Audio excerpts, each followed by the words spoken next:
Welcome back to this edition of Taxi Squad Talk, brought to you by Sure Basement Systems, and we're joined by 2019 Wisconsin Timber Rattlers pitching coach Jim Henderson. And Jim, now here working at the alternate training site, you were all set to go to AAA and work for San Antonio as their pitching coach this year, but things happened.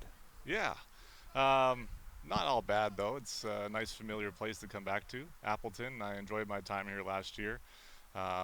Was actually looking forward to AAA, but also going to miss the younger kids in low A. They kind of eat up everything you say. You meet with them every day, give them some life advice and baseball advice, and it was fun working with these kids last year. What was that the main highlight last year, working with the young group of Timber Rattlers pitchers? Yeah, it was. I mean, it's their first full season. There's a lot to learn in that sense, just kind of how to prepare yourself every day, recovery, just kind of getting used to this lifestyle, and that's what a lot of them just kind of had to learn through that first year was just kind of, this is every day, baseball's every day, and being able to bring that energy and bring that work ethic every day was just something that you kind of had to push them along in the right direction, and hopefully they grasped some of that last year. Who were some of the guys that stood out for you last year that that took to that and kind of soaked up the advice and the teaching methods? I mean, we had some great younger players: Max Lazar, Facey Zadamas, Reese Olson. These guys were a pleasure to work with. They came out every day and did their work. I think they really truly enjoyed being professional baseball players and being here and getting better. So easy to work with. They listened well. Maybe they don't have to listen to everything I say, but they were a real treat. One of the things that I'm doing on the Rattler Radio blog is at this date in Timber Rattlers history, and I'm now up to the August games, and that includes last year's games. And you bring up Max Lazar, and boy, Max, he went away for a little while in the middle of the season, but when he came back, he really caught fire and really kind of kicked it up another notch, didn't he? Yeah, we kind of took it slow with him, I think, when he went down with a little bit of an elbow issue there, and just to make sure, like, this guy's got a bright future ahead of him. I think maybe he was a little frustrated by that, by us taking it slow, but I think in the grand scheme of things, you probably look back and go, wow, that was probably a good idea, because when he did come back, he picked up, like you said, right where he left off, continued striking out the world, and just, it was fun to watch from the side, and I tried to make sure his workload didn't get too heavy and take him out in the right spots of the games, and I think he was appreciative of that, and we got him through the season, and he continued to be pitching at a high level at that time.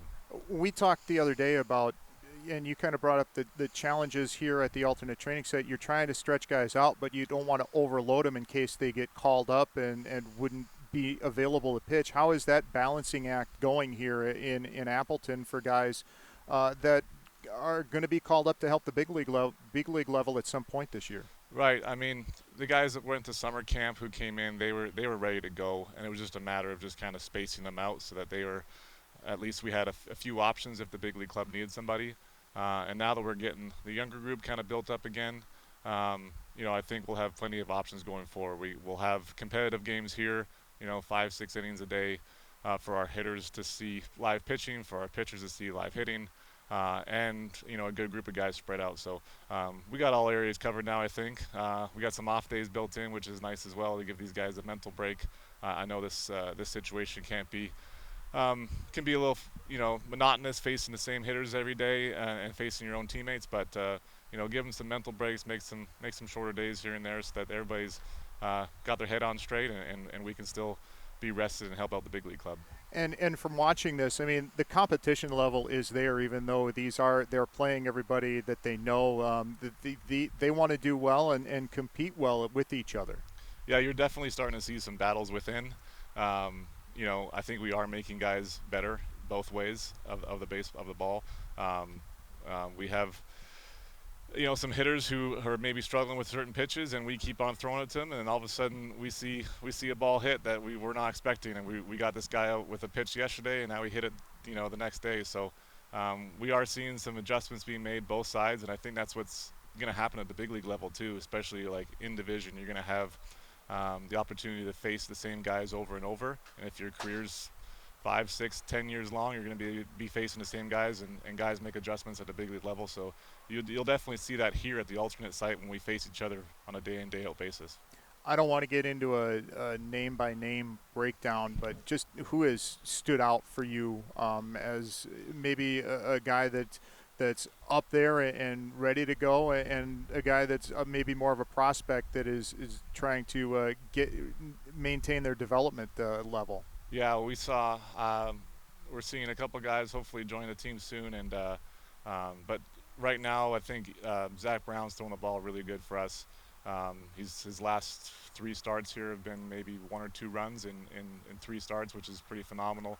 I know he had a little bump in the road last year, but he's come in. I know he impressed the staff up in Milwaukee during the summer camp, and he's just continued that on here. So really happy to see his progress so far. And the just going back to how this all came together. I mean, you were in Arizona while all of this was going down, and then you get the call up here to work at the alternate training site. I mean, there's a big gap in between all of that. So maybe just briefly run us through what you kind of went through from March until June or July here. Well, a lot of golf. Arizona got hot and the golf prices got lower and lower, so I took advantage of that. But we did a phenomenal job in the organization. I think everybody up top did a phenomenal job of just kind of continuing to educate coaches and players. Obviously there's new metrics and analytics involved in the game, and I think I've learned more in these past 4 or 5 months than I have in all of my baseball career, honestly, with how the game's evolving and where it's going. And we've had continuing education classes with R&D department. We've had just conversations weekly with the pitching coaches, just kind of bouncing ideas off each other. And I think it's given us a real opportunity to learn from each other, continue to grow as coaches and players, and hopefully, when we get back going, hopefully next year and back into some real baseball in the minor leagues, that we'll be able to develop our guys a bit better because of all of this. All right, couple of questions to wrap it up for you, Jim. How is Iggy doing? I actually saw him outside a couple of weeks ago, but I haven't seen him since. But how is he doing? He's doing good. I think, like Eddie Cedar said, Squirt is his dog. Not tier 1 or tier 2 allowed in the stadium, so Iggy has to remain outside. He's getting his work in every day, though. He's happy to be out of Arizona in the cooler weather up here, and he's playing 3 or 4 times, so he's good. He's happy. All right, and the Flames made it past the Jets in the NHL playoffs. Have you set aside some time to watch them in this next round at all? I see when they play each day. I haven't looked ahead of when their game times are. If I get home and I'm not at the ballpark and I see they're playing, it's definitely being turned on. They're up 1-0 on Dallas, so I think they're playing tonight. 8:30 Mountain Time, so I got some time. All right, that sounds great. Hey, Jim, great to talk to you. Thanks for being a part of this, and we look forward to talking to you again and seeing you around the ballpark and working with all of these pitchers in the Brewers system. You bet. Thank you, Chris. All right, that'll do it for Taxi Squad Talk today with Jim Henderson, brought to you by SureDrive.